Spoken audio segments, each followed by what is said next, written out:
Graça e paz a todos. Desejo que a vontade do nosso Senhor Jesus Cristo esteja operando na vida de cada um de vocês que estão vendo esse vídeo.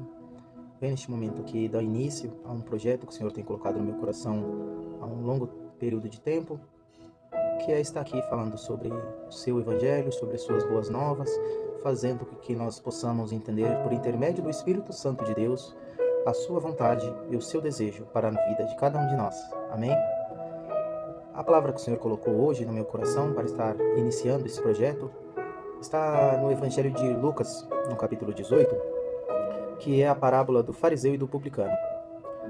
Essa parábola, ela nos revela como se colocar na presença de Deus num momento de oração. O apóstolo Paulo vai nos dizer assim, em Romanos, que nós nem sequer sabemos orar.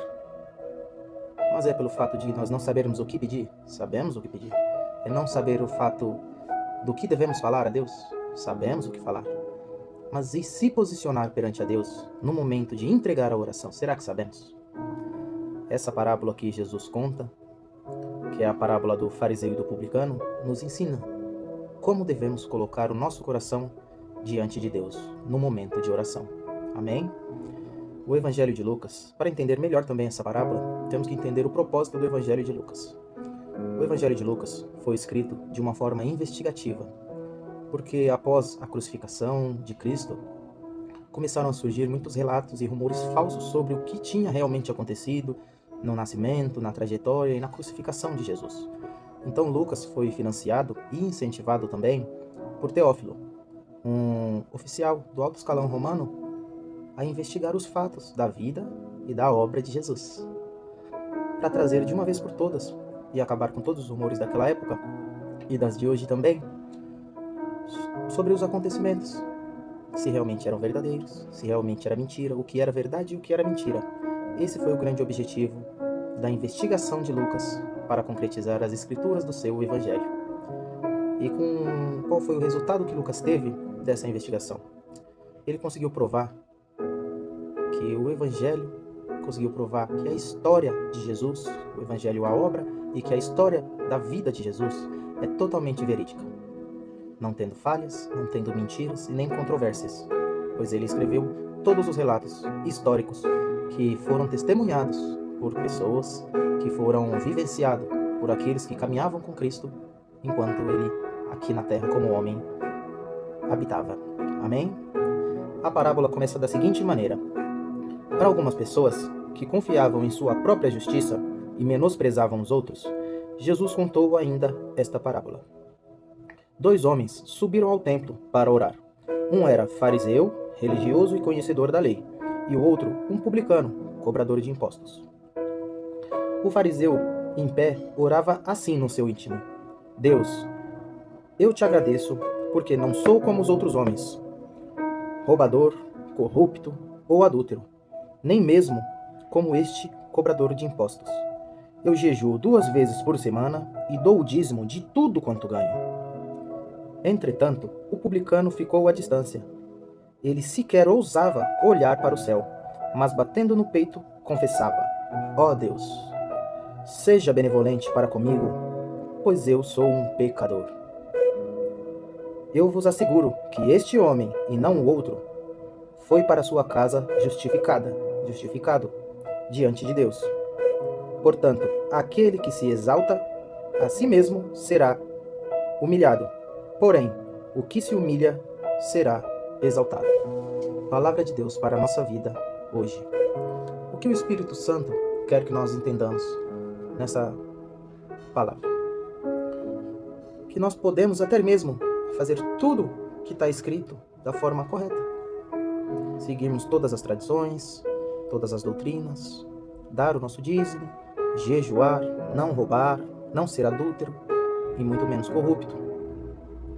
Mas se dentro do nosso coração não houver sinceridade, no momento que formos entregar tudo isso que estamos fazendo, perante a Deus não seremos justificados.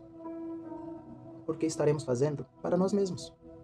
Oramos, a palavra sai da nossa boca, entra no nosso ouvido e enche o nosso coração. Só que enchemos o nosso coração de nós mesmos. O fato de você ser um religioso não te justifica perante a Deus.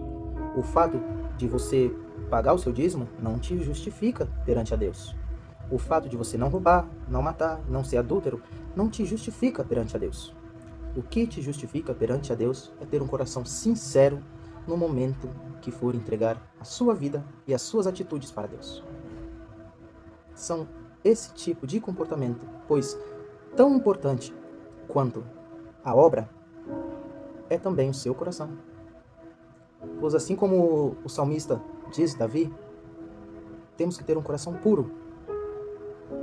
Dê a nós, ó Deus, um coração puro, é o que o salmista diz, para que nós possamos entregar as coisas que nós fazemos para Deus, a nossa obra para Deus, não somente a obra, mas o conjunto da obra. Pois o conjunto da obra é o nosso coração sincero, que vai fazer com que nós tenhamos uma fé verdadeira e assim a nossa obra seja executada. Porque é através da nossa fé que cresce no nosso coração o desejo de fazer a obra. Então, que hoje Deus coloque no seu coração esse sentimento, essa palavra.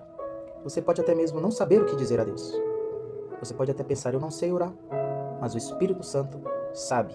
E Ele habita dentro de nós e nos dará a direção correta no mundo espiritual para podermos ser justificados perante a Deus.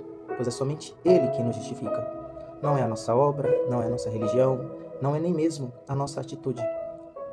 O que realmente nos justifica perante a Deus é o nosso coração ser o mais sincero possível. É sermos humildes, pois assim está escrito, dos humildes também serão o reino dos céus. Então que o nosso coração seja humilde, mas não humilde de se colocar abaixo de todos, mas humilde de saber qual é o nosso lugar. O nosso lugar é ao lado de Cristo, pois foi para isso que Ele veio nos chamar, foi para isso que Ele veio nos orientar, e é isso que Ele quer que nós façamos hoje na nossa vida. Então que nós tenhamos um coração humilde, sincero e honesto na presença de Deus, pois você tendo um coração dessa maneira, Deus se alegrará de você. E assim, como foi com esse cobrador de impostos, que se considerou pecador perante a Deus, você também receberá, e eu também receberei, todos nós receberemos a nossa santificação, a nossa justificação, e estaremos de acordo com a vontade de Deus. Então que essa palavra fique hoje no seu coração.